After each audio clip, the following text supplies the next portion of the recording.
One more thing I wanted to talk about is mental disorders. And the reason I'm talking about this, Ellen, is not specifically because of what you posted earlier, but that is, I didn't catch all of exactly what it said. I know it was like some boy committed suicide or something, and that's horrible. A lot of people don't realize how realistic that is.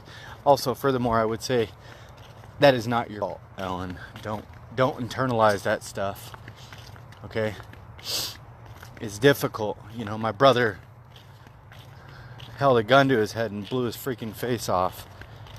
And I'll be honest, nobody saw it coming. You know, and the reality is, I'm not trying to be graphic or anything, but the reality is that it is very graphic. It's very sad. It's a really that we have to deal with in our lives.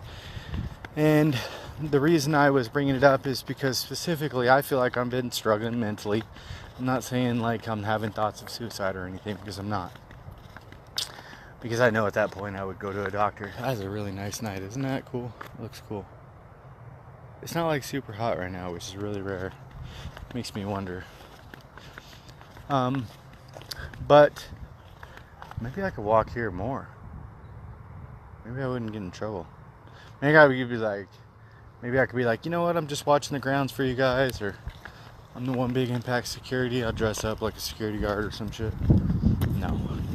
But a lot of people don't take things seriously, and you know, sadly enough, it's a lot of the times it's the ones that you don't. Let me sit down for a minute. What's this? A big tire or something? What is that? What is that? It looks like a big tire. I guess it's just a seat. A lot of people don't take mental illness very seriously, and you know, it's funny because I've been one of those people that just say, you know what, suck it up. You know, I've been a jerk at times and stuff. And it's funny because I suffer pretty massively from chemical imbalances and stuff, and I guess kind of tough through it. But I guess I'm at a point in my life, because there's so many different things going on. I feel myself that my mania, so basically I have bipolar 2 disorder with severe mania. I've been diagnosed with like anxiety and depression and stuff like that, but that's pretty much just part of the bipolar. You know, I grew up from age 3, I was medicated really heavily for ADHD, or ADD they called it back there, and it was Ritalin, Clonopine, Dexedrine, Adderall, Prozac, Zoloft, Depakote, every freaking medication that you can probably imagine I've taken. And the reality is that the only thing that I feel that bothers me today is, sorry it's getting dark, I apologize. Can you see? It's almost dark. The reality is the only thing that really bothers me today is my extreme mood swings, and I don't feel that those even bother me, because I can handle that as long as I'm not around people that dig at me. But then I guess that's just an excuse. The thing I do have a hard time with is the mania. It's extremely difficult for me to focus on things.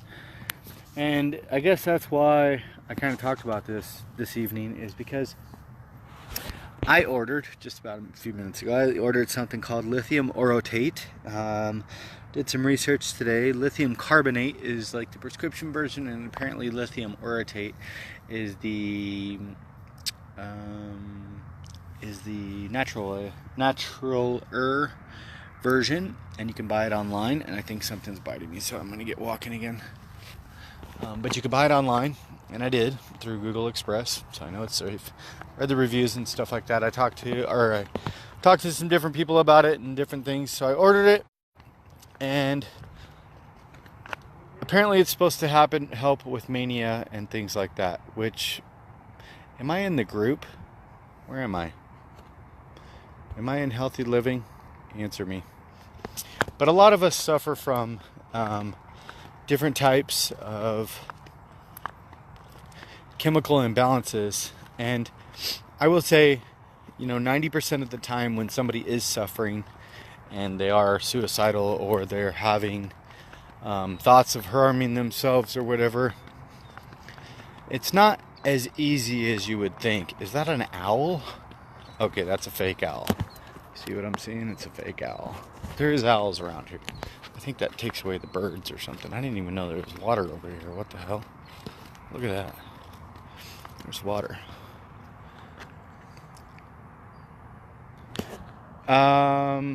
No, your post did not upset me. Of course not. No. It did not upset me. You talk about healthy living, okay, so, and this is stuff that you can't hide. I'm not saying we need to ball out and get crazy on it or whatever all the time, but what I'm saying is we all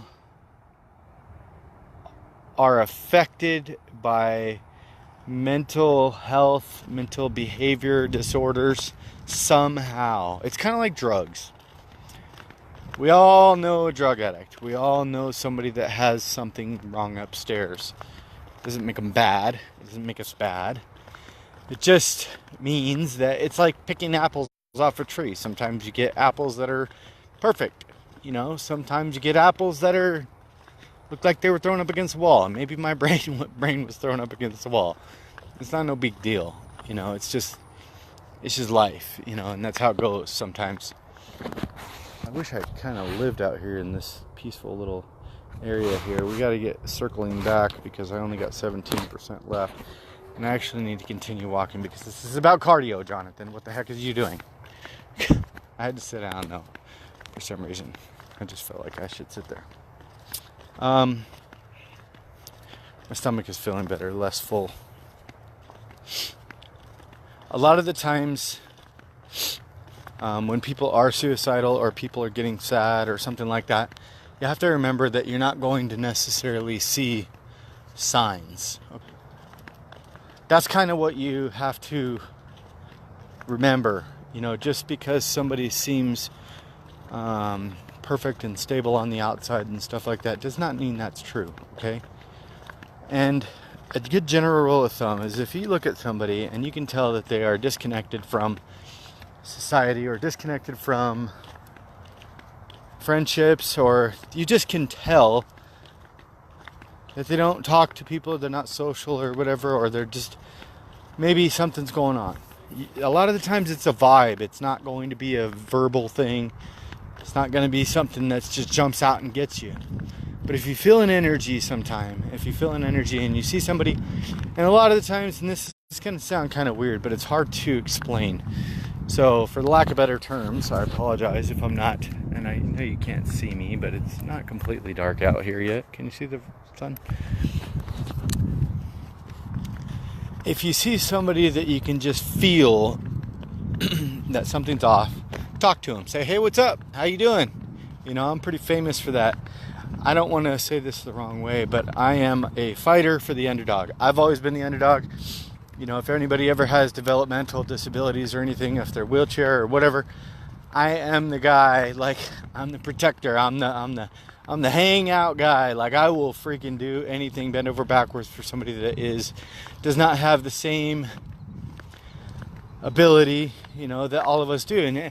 And I'm not somebody, that's financially wealthy or anything like that, but it doesn't take that. A lot of the times, just sit your ass down next to somebody that you feel may need to talk, and a lot of the times you can really change somebody's life.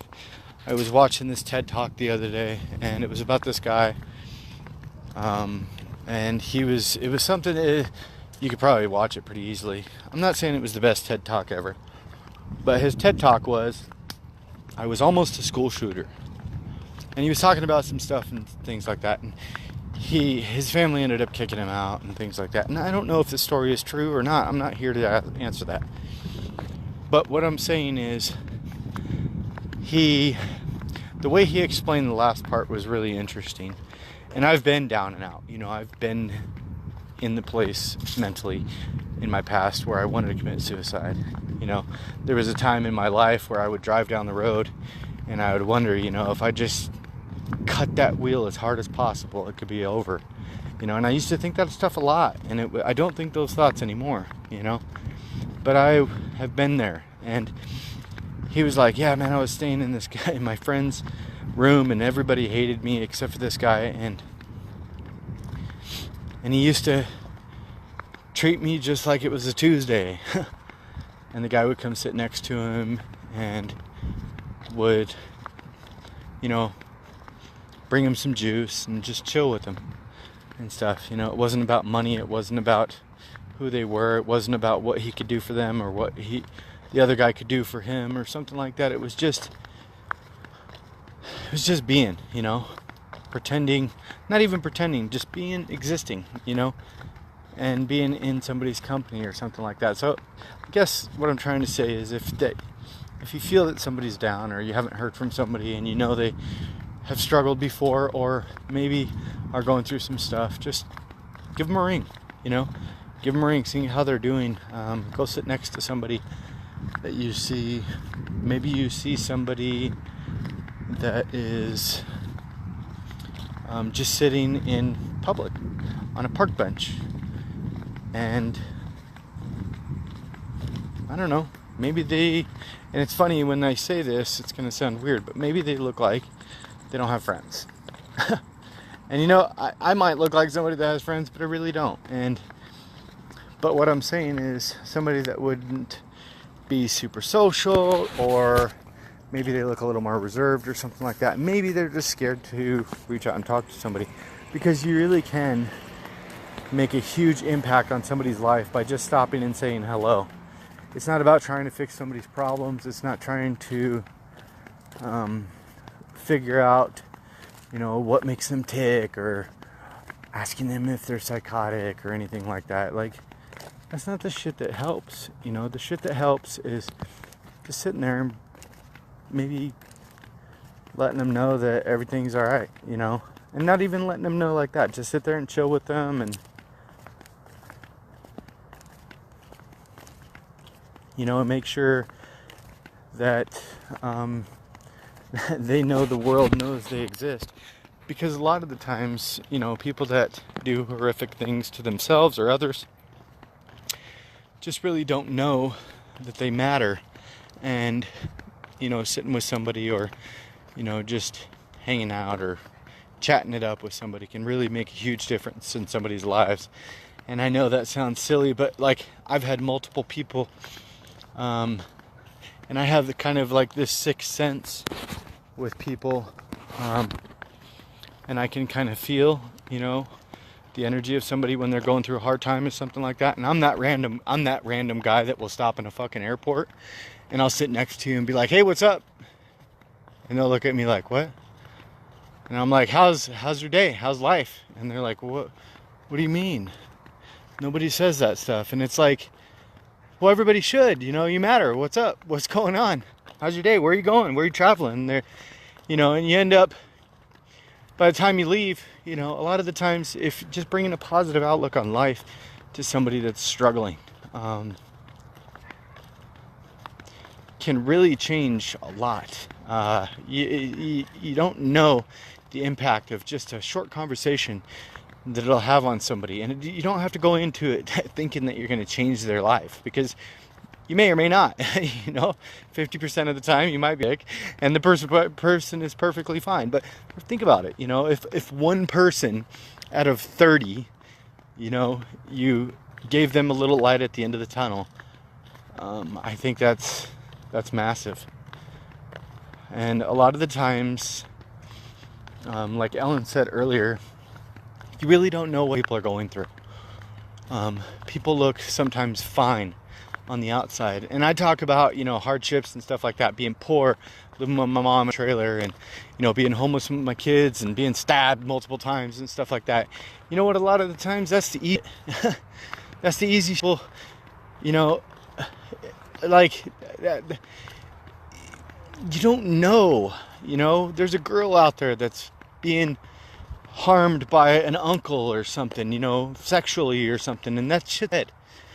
You know, there's a little boy that doesn't want to play sports, but his dad wants to relive the game, you know, and he feels immense pressures to where he doesn't even want it anymore. You know, I know that stuff I can't necessarily relate to, but I can relate to life being hard, and we all can in a different way. So you have to realize, although somebody's struggle is not the same, it is never less significant in any way, shape, or form than any other struggle. It's just different, you know? And it's hard sometimes to get out of our own heads and realize, you know, pull our heads out of our asses and stop. You know, if somebody walking down the street and you can damn straight tell, I don't give a, they're homeless, I don't care if they look like they're on drugs, I don't care what it is, their life matters. You know, there was a guy a couple months ago, I was on a cheat day, and this black dude was walking down the street, man, and I'm like, this mother's hungry. I pulled over, and he tripped out on me, you know. I went and bought him some dinner and stuff like that, and we had a good old time, man, chatting back and forth, and it was all good, you know. And the thing that you don't realize is a lot of people look down on people that are really down and out. You know, if somebody's got tattoos and they got open sores on their face and stuff like that, you know, people cringe and walk the other way. That person could be ready to blow their, you know, because they've hit bottom. I'm not saying let the person come live with you or something like that, but sit down, man. What's happened to them? Have they lost their children? You know?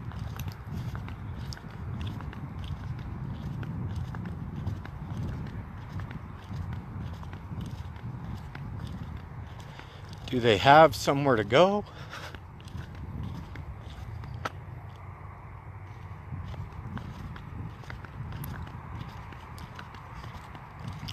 You know, they might just need to be turned in the right direction, or just know that it's going to be okay. Because a lot of us have been there, you know.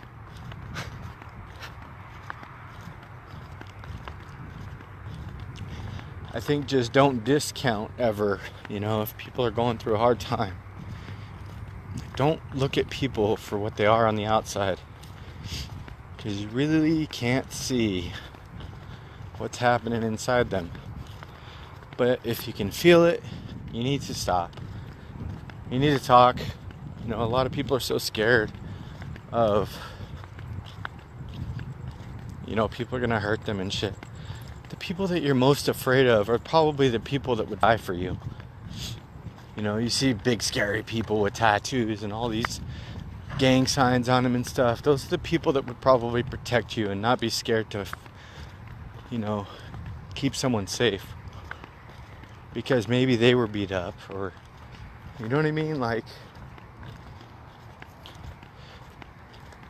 I think a lot of people don't realize is a lot of the scars that we have on our outside can be a direct reflection of, you know, the pain that we feel inside.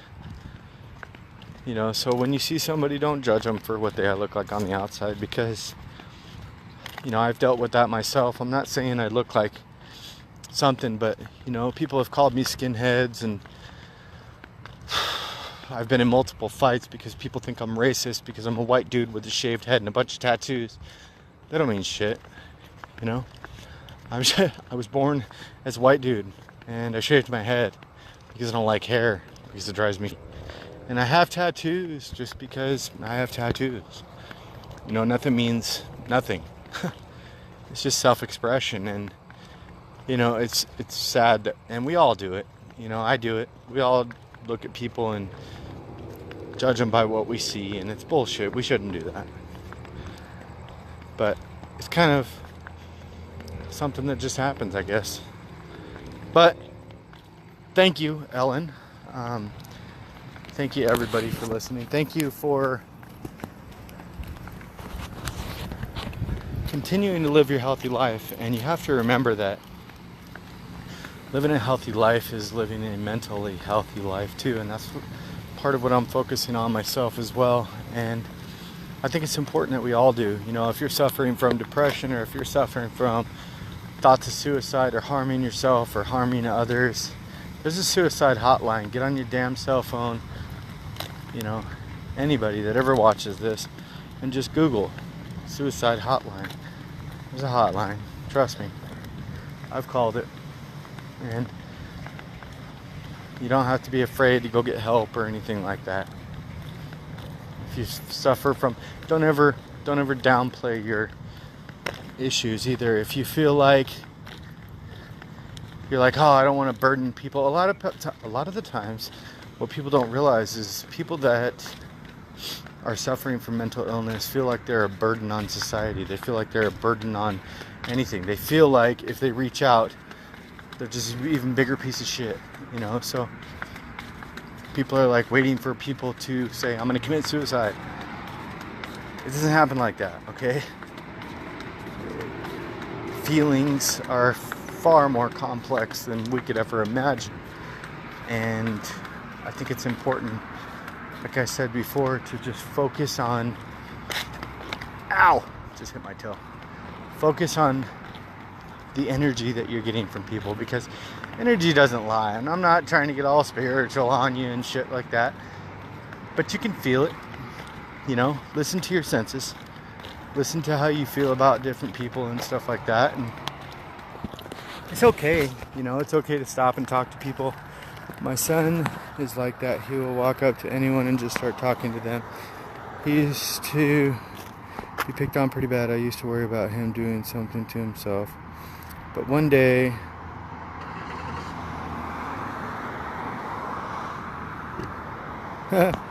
Garrett's my middle name. Yeah, I remember I used to have this girl I had a crush on.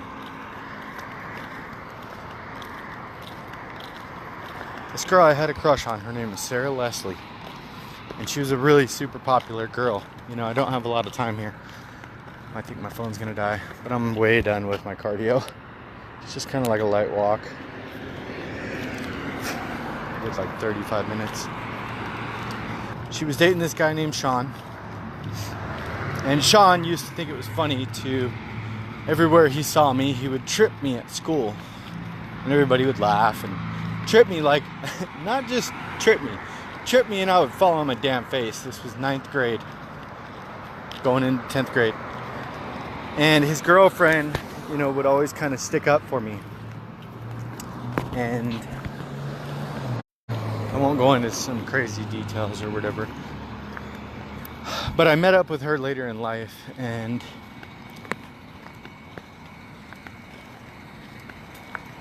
it was extremely sad.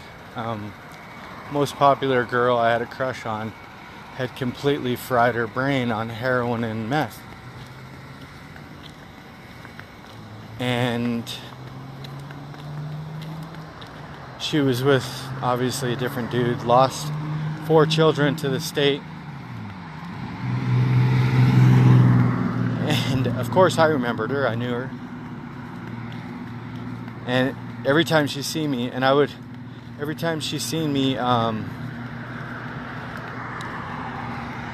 she would just ask, where's your backpack? She didn't know my name, she didn't know anything. And I stayed in touch with her for a few years, and she ended up getting pregnant again. And she still didn't know my name. She couldn't remember my name. She was shooting up heroin really bad. Ended up having this, stayed pregnant, and, you know, used to ask me every night.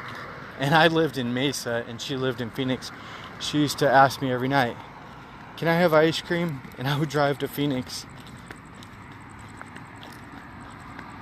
and bring her ice cream when she was pregnant on heroin every night. And I did that because she always told him to stop being mean to me. And even though she couldn't remember, I felt like, you know, maybe I needed that person then, and then now they needed me. So it's kind of crazy. Life is crazy, you know. I didn't mean to bring any sad or somber thoughts. But you guys have a good evening. I'm sorry I didn't mean to bring anybody down or whatever. But have a good evening. Hashtag be strong in excuses. And yes, Ellen, remember to spread love, not hate. That goes for all of us. Sometimes it's easier said than done. Good night. Peace.